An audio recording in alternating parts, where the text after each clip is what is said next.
చూడండి, దేవుడే ఎందుకు తగ్గించుకున్నాడు? లవ్, ప్రేమ వచ్చేసింది ఎవరి మీద? అబ్రహాం మీద.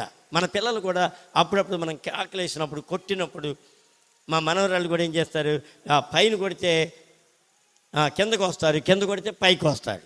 లేకపోతే ఏం చేస్తారు, ఇద్దరి మీద బాగా కోపం ఉన్నప్పుడు, కింద పైన ఇద్దరి మీద కోపం ఉన్నప్పుడు ఆ మెట్ల మీద మధ్యలో కూర్చుని ముఖంతా మార్చేసుకుని ఇలా చేయి పెట్టుకుని అలాగే కూర్చుంటారు. గంట అయినా, అరగంట అయినా, 30 గంట అయినా అలా కూర్చుంటారు. ఒకటప్పుడు ఏడుస్తూ కూర్చుంటారు. అప్పుడు ఏం చేస్తాం మనం ఏం చేస్తాం? వాడే దిగి రావాలని చూస్తామా?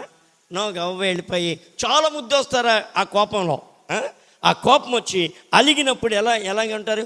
చాలా ఒక రకమైనటువంటి అందంగా కనపడతారు పిల్లలు. అప్పుడు వెంటనే నేను వెళ్ళిపోయి ఏంటమ్మా రమ్మ అని చెప్పి నేనే దగ్గరికి వెళ్ళిపోయి ఆ బిడ్డని ఎత్తుకుని నీకేం కావాలి కొని పెడతాను, ఏం కావాలి. అదే స్థితి వచ్చింది ఇప్పుడు దేవునికి.